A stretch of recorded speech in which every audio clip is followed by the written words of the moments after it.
Hey everyone, welcome back, and today let's solve Leetcode problem 3394 titled Check if Grid Can Be Cut into Sections. So we're given an integer n representing the dimensions of an n by n square grid with the origin at the bottom left corner of the grid. We're also given a 2D array of coordinates rectangles, where rectangles at every index I is going to be in the form of start sub x, start sub y, end sub x, and end sub y for every single index I. And that's going to represent a rectangle on the grid with those following start and end coordinates for those corresponding x and y values. And they're defined to be as follows. So start x and start y would be the bottom left corner of the rectangle. End x and end y would be the top right corner of the rectangle. And note that the rectangles do not overlap, and our task is to determine if it is possible to make either two horizontal or two vertical cuts on the grid, such that each of the three resulting sections formed by the cuts contains at least one rectangle, and every rectangle belongs to exactly one section. Now we want to return true if such cuts can be made, otherwise return false. So to kind of put this into context and see what they're really talking about when they mean cuts into different sections and non-overlapping rectangles, let's go ahead and look at the initial example. So in example 1, we have n to be equal to 5. That just tells us that our input square is going to be of dimensions 5 by 5. It's of course going to be a n by n 5 by 5 square matrix, meaning it has 5 rows and 5 columns, or 25 individual units, if you will. And the rectangles, basically that's telling us where the actual rectangles are based on their corresponding coordinates. So in this case, we have 4 sublists in the rectangles array, meaning we'd have 4 rectangles in the entire input.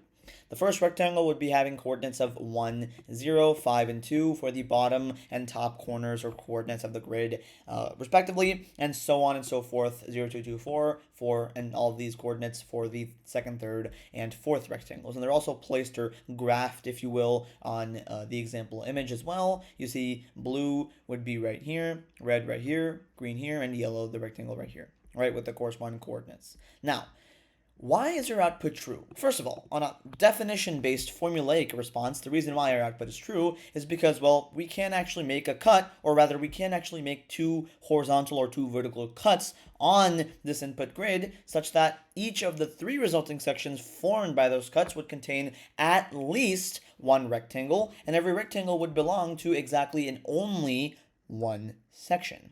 Notice how none of these rectangles are in multiple different sections. They're only in one corresponding section, and every section that we cut has at least one unique rectangle in it. In this case, we have a cut at this 4 at x equals 4, or you can say, yeah, we have a cut at the line or equation x equals 4. It's going to be a horizontal cut. We also have another cut at x equals 2. It's going to be another horizontal cut. In this case, we chose two horizontal cuts, right? And in this case, that would actually split this red rectangle and green rectangle that have heights of 1 and 2 respectively, from 2 to 4 and 2 to 3. And we have one other cut splitting this blue rectangle, which has a height of 1 from 4 to 5. And this yellow rectangle is in the bottom of the cut 2 with having a height of 2 of 0 to 2, right? Now, we're going to, again, make horizontal cuts at y equals 2 and y equals 4 with these two horizontal lines, and so the output is true. It is actually possible such that each of the three sections formed by the two cuts have exactly one rectangle, and each rectangle is only in exactly one section. In example 2, we have our input n to be 4 and our rectangle to now still have only 4 rectangles or 4 sublists, if you will, and in this case we still have a true output. We can still make those valid cuts with those valid sections where no rectangles are overlapping in sections, and each section has at least one rectangle. In this case, instead of making two horizontal cuts, we're now making two vertical cuts, right? We're first making a vertical cut at x equals 2, and then another one at x equals 3. Right? In this case, notice how my original section, if you will, it's going to have two rectangles, one, or rather red and yellow. Now, it may look like it's empty, but our second section, if you will, in between the two cuts, x equals 2 and x equals 3, has this individual blue rectangle that actually does take up all the space. It has a height of 4 and a length of just 1. Rather, I should say length of 4 and width of 1, rather. And it's only in the second section. And then we form another green rectangle section with the second cut on the right portion of the input, right? Those are their two vertical cuts. Notice how red and yellow are individually in their own section, blue is in its own section, and green is in its own section. None of them are in multiple sections for the rectangles, and each rectangle is exactly only in one section. In example 3, however, n is 4, we have, in this case, 5 rectangles, and our output is actually false. They didn't give us an image, and I'm not actually going to paste any image here to help visualize it. It's kind of just to explain why. We can try to make 2 horizontal cuts. We can try every single possible height. We'll see that either rectangles overlap, meaning they're in multiple sections, or one section, at least one section that is, doesn't have any rectangles, either of which cannot be made, and the same applies for if we try every single vertical cut. If we try every single possible direction where we could have a horizontal cut and every possible direction or place where we can have a vertical cut, we wouldn't be able to actually form a valid sections. So right, the output is false. So for the constraint series, that n is going to be between 3 and 10 to the 9th power. The length of the rectangles is always going to be between 3 and 10 to the 5th power. Rectangles at any index I and the index 0 is always going to be less than rectangles at that index I, index 2, which is always going to be within, of course, 0 and n. And the same applies for rectangles at index I1 and I3. And we're also given that no two rectangles ever will overlap, kind of telling us that we're not ever going to have invalid rectangles. We're always going to actually have valid rectangles in different coordinates uniquely placed, and so we can always check to see if cuts are always valid. So that brings us into the main observations and how we can really solve this problem efficiently. Hopefully you guys took some time to kind of look through the problem and try to think of something yourself. And let's go ahead and get into the main observation that we can really make to solve this problem. And what is that? Kind of touched on this a little bit in the examples, but really, on a high level, how could we approach this problem? Really just by analyzing the intervals that are occupied by the rectangles along both the x-axis, meaning all of the horizontal directions or cuts, if you will, and we also have to actually analyze all the intervals that are occupied by rectangles across the y-axis, right? Those are all going to be our vertical cuts, right? Really, we just examine these intervals and we actually determine, are there actually two non-overlapping cuts that satisfy the problem constraints, right? Where we have at least one rectangle in each cut or section, and every rectangle should be in exactly one section. It should not be overlapping. We want all the non-overlapping intervals, right? That's the main kind of way to solve this problem, which brings us to the kind of high-level outline of the algorithm. How are we actually going to solve this problem? Well, we want the intervals that can actually have, or that are actually occupied by the rectangles along those two axes. And so to do that, we have to actually extract our intervals. And so we'll actually iterate through the input, meaning for each rectangle, we'll extract its start end, we'll extract its start and end coordinates along both of the axes, both x and y axis, and that's always going to form or build our intervals that represent the occupied sections of the grid, i.e. where we cannot cut. And then we also have to then count the non-overlapping intervals, right? So to actually count them, we first actually want to sort these intervals, right? And then we actually want to count how many non-overlapping segments exist. The reason why we sort is because, of course, we want to always in increasing order, because that tells us when and which order or sequence we want to actually start checking cuts for. We don't want to check a cut for the highest value coordinate, and then for the lowest value coordinate. That wouldn't make sense, and that creates some confusion. And then, once we actually sort them, we'll count how many non-overlapping segments actually exist, and that count is going to be exactly what determines if two valid cuts can be made as that kind of in the entirety of the input. And then, if we can identify at least 3 non-overlapping segments, because notice how if we have 2 cuts, we'll have 3 sections like we saw in the examples. If we find at least 3 non-overlapping sections or segments, if you will, along either axis, either horizontally for horizontal cuts or y-axis for the vertical cuts, either way, it's always going to tell us that 2 cuts can separate the grid into the required 3 sections if, well, we have 3 non-overlapping sections with non-overlapping rectangles. Let's go ahead and see how that really plays out in code. So, the first thing that we're going to do, I could call it x squares or x-axis. I'm just going to call it xs. Keep it relatively short here. And I'm going to do something called list comprehension here in Python. I'm going to really quickly code it up and then tell you guys how it really works. So, I'll get start x, and I'm going to get the end x. And what are these two variables, start x and end x? Well, they're going to be iterators in our input rectangles. So every start x value and end x value for every start x, and for every end x. Okay, I don't know what happened to my keyboard here. Okay, looks like it's back. Sorry about that. In the rectangle's input. Now, Well, how does this really work, right? Effectively, again, we want all the non-overlapping segments for both axes, the x-axis and the y-axis. And so first, we're just extracting the intervals across or along the x-axis, meaning those vertical cuts, like we saw in example, I believe it was 2. Yeah, in example 2, we have these vertical cuts on x equals 2 and x equals 3. Those are all the segments that are non-occupied, right? So that's very important to get. Right, so we first want to extract all the intervals along the x-axis that are occupied. And very, very similarly, we're going to do the exact same thing, but in this case, for the y-axis, meaning for the horizontal cuts, right? We're going to extract those intervals along that y-axis. So we'll get ys, as what I'll call it, very similarly. And in this case, it's going to be every start y. Let me realize why I'm calling it that. And end y, and what start y and end y really mean? They're basically just start coordinates and ending coordinates for every y-axis value for every rectangle. For, you guessed it, every start y and end y in the input. And when I say input, I mean more specifically the rectangle's input array, right? Just making sure I didn't get any syntax errors, if you will, in here. I think I should be able to slide in a quick underscore down there. All right, perfecto. Now, once we actually extract those intervals along those, once we actually extract those occupied intervals along those two axes, now we want to actually check if at least 3 non-overlapping segments in either axis exist. And so I'm going to do something a little bit kind of tricky, or rather, kind of, I don't know what the word is. Smart, if you will, in Python. I'm going to return the max. Whatever the max is of self.count, and I'm going to actually initialize that count merged function after, so below this function, right? And you'll see how that works in a few minutes here. Let me just first type out this line. So I'm basically going to recursively call the self.count merged function in this initial check valid cuts function in the class solution, right? So I'm going to call count merge. I'm going to pass in my two parameters, xs and ys. So first I'll have xs, and then I'll also recursively call the self.count method again,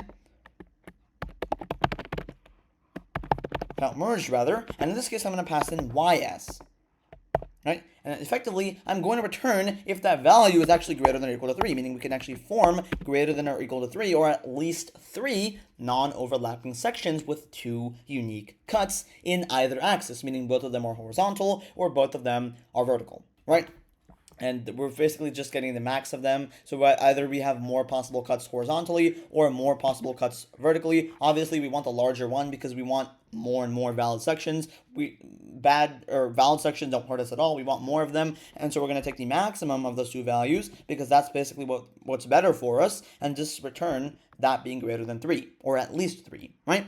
Now, that's it for this initial check valids cuts function. Now, let's actually initialize this count merge function that we were talking about when we were recursively calling it. So, it's still going to be within this class. Don't get me wrong here. It's not going to be outside of the class. And I'm going to call it count merged. Right, in this case, of course, I have to fasten my self parameter to actually recursively call it using the self class method here, or keyword here, and the check valid cuts method. And I'm also going to pass in an intervals. Just for the sake of time and actual code here, I'm not going to type hint this, but feel free to just know that it's actually going to be in the form of a list. Basically, it's going to be a major list with tuples of length 2, and each tuple is going to have 2 integers, and it's going to also output an integer, right? That's basically what this count merge function is really going to be doing. I do not want to type hint that. I think it's too long, and so let's just keep going. Now, first, let's actually initialize our count of the non-overlapping segments and the actual previous interval, tracker, if you will, that we manually update in each iteration as we iterate through the intervals, right? So I'll get the count. I'll initialize that to be, of course, 0, because, of course, we start off with 0 non-overlapping segments before we actually check for any valid intervals or iterate over the intervals that we built. And I'll also get the previous end value, basically the most recent end value, and that's going to be also initialized to 0 for now, kind of like that filler value. And again, very importantly, prev-end is actually going to be tracking the end of the most latest or previous most interval that we just tracked, or just iterated over. And count is, of course, very kind of self-explanatorily simply the count of the number of non-overlapping segments we have. So now let's actually iterate over the intervals for the rectangle coordinates, or basically the non-overlapping segments. So for every start value and end value, note that the two intervals are in tuples of length 2, start y and end y, or start x and end x, right? So for every start and end, and in this case, again, we wanted to sort them, so really we can just iterate over the sorted form of the intervals. So basically in the sorted of intervals, right, where again, this is going to be, again, I don't remember what it's called, double iterator or something like that. Start is going to be going for mapping to one starting value, and n is going to be mapping to one ending value for either the x or y axis, or horizontal or vertical cut. Now, first, what if start? So if start is actually less than the previous end value. And again, the previous end value is nothing really just but the end of the previous interval, right? So if that starting value, if it's actually less than the previous ending value, what do we want to do, right? What is our I remember what I was saying. Yeah, what is going to happen if the starting value is actually less than the ending value? That basically means, does the current interval overlap with the previous one? And we're going to be basically checking that by comparing the start of the current interval with the end of the previous interval, right? So once I get that, now if that actually is the case, well, in that case, we want to then increment or update our previous end value, because now all of a sudden we might have a new previous end value. It might be still bigger. It might just be itself, or it could be the current now end value, because it might be bigger. If there is an overlap, we then have to actually extend or update that previous end to the maximum end value between those overlapping intervals. That's basically kind of like simulating merging them. We're effectively just merging these intervals. And now, what if that isn't the case? Sorry. What if start end, or rather, what if start isn't actually less than previous end? So else. If that's the case, in that case, then we have to actually merge these overlapping intervals, right? Then we have to actually handle that logic, right, for the non-overlapping intervals. So else, if that isn't the case, if the current interval does not overlap with the previous one, we'll get previous end, and we'll simply just directly update it to now be end. And also, we have to then increment our count by 1, because now we've basically just found a separate segment. We're performing another cut, and we have to increment the number of valid sections by 1. We're updating the previous end to the end of the current interval and incrementing the count. And effectively, we simply just return the count once we're done iterating over the sorted intervals, because that's going to return the number of non-overlapping segments or sections that we found in this count merged helper function. So unless I made any syntax errors here, there should be accepted and there should be a valid solution. So let's go ahead and double check that. Okay. I might have forgot a comma somewhere here. Okay. Yeah, in fact, I don't think I need all these underscores, so I'm just going to delete them. I thought I was doing something tricky here. I guess I was not. Let's just go ahead and kind of blatantly run this. Okay, let's see what the error is now. Okay, so I don't know why I have another comma here. Okay, let's go ahead and check this now. Okay, so I'm not completely sure what exactly the error is at the current moment. Oh, I see. Okay. So I do actually need them. So rectangle still is. So again, feel free to just fast forward this part, guys. This is just me debugging my very, very trash code, if you will. Not trash code, but buggy code, rather. Because we still need to have 4 iterators, if you will. We cannot not have 4 iterators, right? So we have to just have placeholders for the 2 values in the middle. Let's go ahead and double check that works. Okay, probably another quick little error on my end. Let's go ahead and see what else is wrong here. Count merge at xs, self.count merge at ys. So, okay, we just will check if that's greater than 3. Start as less than previous end. Previous end is going to be the maximum of itself and end. Else, we have to update it and return the count. So, as of now, it doesn't look like anything is, incorrect as such. It looks completely fine to me. So what I'm going to do is I'm going to actually give you guys or type out my valid code that worked just a few minutes ago before this video in the description of this video. I don't want to waste any more time here. So yeah, that's basically going to be the code for this solution. It doesn't look like I don't see anything completely wrong with this code, if you will. It looks to be correct as such. Yeah, okay, anyways. Let's just go ahead and get into how this code actually works as a whole and what we're really doing here. So effectively, again, on lines 3 and 4, we're actually initializing the x, xs, and ys lists, if you will. Basically, they're going to be a list of tuples that represent the start and end x coordinates of each rectangle and the start and end y coordinates of the rectangle and extracting those values. And we're basically just ignoring the x and y values for those corresponding iterations. And I think that's actually what I did wrong now that I kind of think about it. Let's go ahead and just check. Yeah. So that's what I did wrong here. It should actually be ignoring the right values. So there should be another underscore here, but not another underscore here. So now this should work. Now this should be an accepted solution. I'm so sorry about that, guys. A lot of, very tiny errors on my part, but as you can see, this really is just about as efficient as you can get it to be. Now, again, once we actually initialize those two lists of the tuples, or rather lists of tuples for the x coordinates, start and end x coordinates of each rectangle, and start and end y coordinates of each rectangle, and ignoring the x coordinates for the y iteration and the y coordinates for the x iteration. Then we actually return, or rather call the helper method recursively for both the x and y intervals, and we actually check if the maximum count of non-overlapping sections is at least 3 for either the horizontal or vertical cuts. And effectively, once we do that, we then actually start or initialize our count merged method, right? How does that work? Well, basically, after we actually extract our occupied intervals, we then sort them and merge the overlapping intervals to actually count the distinct sections and check if at least, again, 3 distinct sections exist along each axis, meaning we can have at least 3 horizontal cuts, or 2 horizontal cuts, or at least 2 vertical cuts. And that would allow for 3 sections to be made and divide the grid as required.